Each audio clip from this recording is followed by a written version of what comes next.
Puji Tuhan, hari Minggu saudaraku, kita telah mendengarkan firman Tuhan saudaraku, dengan topik penuh dengan Roh Kudus. Penuh dengan Roh Kudus. Setiap anak Tuhan, apalagi pelayan Tuhan, perlu penuh dengan Roh Kudus. Tidak ada pilihan lain. Bukan boleh penuh, boleh tidak penuh, saudaraku. Kalau saudara mau berkemenangan di akhir zaman ini, saudaraku, dan harus senantiasa penuh dengan Roh Kudus. Tidak boleh pula, saudaraku, tidak dapat pula hari ini penuh, saudaraku, besok kosong. Mengapa bisa kosong? Karena kita mengabaikan Roh Kudus, saudaraku. Kita tidak biarkan dia, saudaraku, memenuhkan hati kita. Hidup yang demikian, saudaraku, hidup yang tidak berkuasa. Saya terangkan pada hari Minggu itu, saudaraku, seharusnya orang yang penuh dengan Roh Kudus itu, saudaraku, memperlakukan Roh Kudus sebagai angin. Angin yang bertiup kepada layar, perahu layar, saudaraku. Yang terus-menerus bertiup sampai, saudaraku, perahu layar itu sampai kepada tujuan. Demikian hendaknya, saudaraku, kita terus-menerus dipenuhi oleh Roh Kudus, dari hari ke hari penuh dengan Roh Kudus, saudaraku. Kita berjalan dalam Roh Tuhan, saudaraku. Kita mendengar suaranya, saudaraku. Kita mematuhinya, saudaraku. Dan dengan demikian, saudaraku, hidup kita pasti bersuka cita. Amin, saudara. Bersuka cita. Karena kita mematuhi Roh Kudus di dalam hidup kita, saudaraku. Dan kita mengerti menyampaikan, saudaraku, panggilan Tuhan dalam hidup kita. Tanpa Roh Kudus, saudaraku, kita tidak sanggup.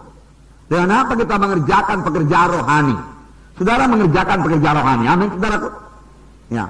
Saudara memberikan firman Tuhan untuk pekerjaan rohani. Saudara berdoa syafaat untuk pekerjaan rohani. Saudara memberikan bimbingan pada jiwa-jiwa, itu pekerjaan rohani. Pekerjaan rohani, saudaraku, tidak bisa dilakukan dengan kekuatan badannya ini. Firman Tuhan juga berkata, bukan oleh kuat, bukan oleh gagah, tapi oleh Rohku juga, yaitu akan jadi. Oleh Roh Tuhan. Bukan oleh kekuatan kita, bukan oleh hikmat kita. Saudara ingat apa yang dikatakan Paulus pada waktu Paulus kata ke Korintus, aku datang kepadamu bukan dengan hikmat manusia, tetapi aku datang kepadamu dengan penunjukan Roh dan kuasa Allah.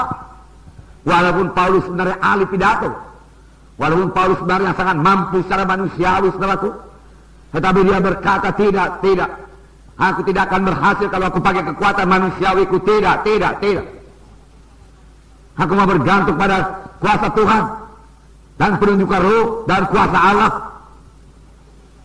Lalu saudaraku, Roh Kudus pimpin Paulus dan kuasa Allah dinyatakan dalam pelayanannya. Lalu sidang Korintus jadi. Saudaraku, tidak heran, saudaraku, Tuhan Yesus berkata kepada murid-murid yang sudah diajarinya, saudaraku, 3,5 tahun lamanya. Sudah cukup matang, saudaraku, secara pengajaran. Mereka sudah tahu firman Tuhan, saudaraku. Tetapi Tuhan Yesus berkata, tunggu.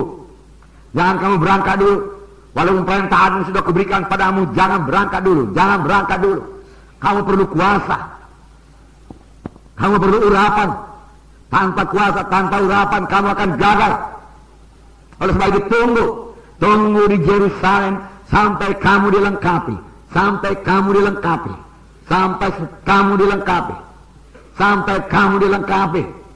Baru berangkat dengan kelengkapan yang daripada Tuhan. Bukan dengan kelengkapan daripada manusia, tapi dengan kelengkapan daripada Tuhan, saudaraku.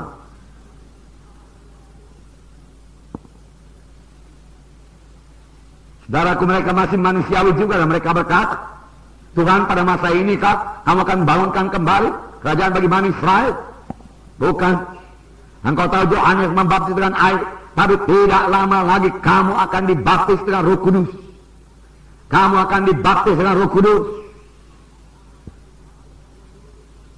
Dan kamu akan beroleh kuasa kelak apabila Roh Kudus turun ke atas kamu, dan kamu menjadi saksi bagiku di Yerusalem, Yudea, Samaria, hingga sampai ke ujung bumi. Oh, kamu menjadi saksi bagiku. Kamu menjadi saksi. Kamu berani menjadi saksi. Takut kepada manusia hilang. Saya katakan pada saudara penuh dengan Roh Kudus, saudaraku. Saudara tidak takut kepada manusia. Kita memang perlu hormat kepada manusia, mengasihi manusia ini, saudaraku. Tapi kita tidak perlu takut kepadanya, sehingga karena takut kita itu kita tidak berani bersaksi apapun kepadanya. Kita jadi bungkam. Itu namanya kalah. Tetapi dengan Roh Kudus, saudaraku, dalam hati saudara, Roh Kudus meluap-luap, saudaraku. Saudara tidak bisa tinggal diam, saudaraku. Saudara akan bersaksi kepadanya. Yesus mengetahuinya, saudaraku. Harus baik tunggu di Yerusalem sampai kamu dilengkapi dengan kuasa dari Maha Tinggi. Ini bagi setiap anak Tuhan. Amin, saudaraku. Bagi setiap anak Tuhan pada akhir zaman ini, saudaraku. Tiap-tiap kita harus penuh dengan Roh Kudus. Yang itu udah keberanian, saudaraku. Memberitakan Injil Tuhan, memberitakan Injil Tuhan. Saudaraku, terlebih pada akhir zaman ini, saudaraku, kejahatan akan bertambah-tambah. Firman Tuhan sudah mengatakannya, aktivitas setan akan bertambah-tambah. Daripada akhir zaman ini, kejahatan bertambah-tambah, saudaraku. Aktivitas setan bertambah-tambah. Dengan apa kita hadapi, saudaraku? Setan ruh adanya, saudaraku. Saudara menghadapi dengan kekuatan badan, saudara akan kalah, saudaraku. Saudara memakai dengan kekuatan pikiran, dengan mudah dia tipu, saudaraku. Kalau Adam dan Hawa, manusia yang sempurna dijadikan Tuhan, saudaraku, dengan mudah ditipu oleh setan, saudaraku, apalagi kita. Saudara sudah berpengalaman 6.000 tahun lamanya, saudaraku. Kejahatan bertambah-tambah. Firman Tuhan berkata, saudaraku, bertambah-tambah. Kesudahan segala sesuatu sudah dekat. Kita mengetahuinya, saudaraku. Lalu apakah kita hidup dengan ketakutan dan kekhawatiran? Oh, kalau begini anak-anakku nanti akan menjadi mangsa-mangsa setan. Aku akan jaga kalau demikian. Tidak. Amin, saudaraku. Bahkan saat akhir zaman adalah saat yang menggemarkan hati. Amin. Nah, saya yakin kalau kita penuh dengan Roh Kudus, saudaraku, nanti kita sampai ke sorga, kita bukannya berkata, aduh Tuhan, syukur aku sampai ke sorga, Tuhan. Oh Tuhan, syukur Tuhan. Ya, masih bisa aku sampai ke sorga. Tapi saudaraku, selagi di bumi ini pun kita berkata, Tuhan, sedikit waktu lagi Tuhan, saya pekerjaanmu selesai Tuhan. Oh, masih banyak jiwa-jiwa perlu selamatkan Tuhan. Tiap-tiap hari saya memenangkan jiwa Tuhan. Haleluya Tuhan, haleluya. Perlu dengan Roh Kudus, saudaraku. Sebab Yesus juga pada akhir zaman akan mengerjakan perkara yang besar. Amin, saudaraku. Perkara yang besar, haleluya. Dan saya suka cita saudara masih begini banyak muda-muda, haleluya. Haleluya. Ya, saudara bisa mengerjakan pekerjaan Tuhan yang besar. Dan saudara dari muda-muda begini sudah mulai mengerti bersekutu dengan Roh Kudus. Kalau kami dulu semuda saudaraku, kami tidak mengerti Roh Kudus, saudaraku.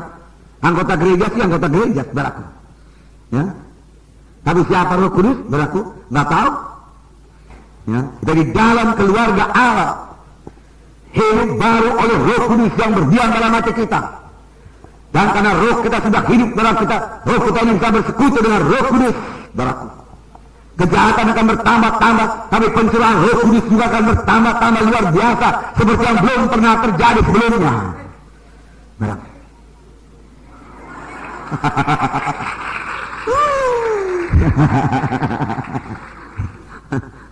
Seperti belum pernah terjadi sebelumnya. Lebih hebat daripada pencurahan Roh Kudus, saudaraku, pada gereja pertama akan terjadi pada gereja zaman akhir ini, saudaraku. Itu yang saya katakan tadi, kita hidup pada satu saat yang sangat mendebarkan hati, yang membuat kita bersuka-cita senantiasa. Amin. Haleluya.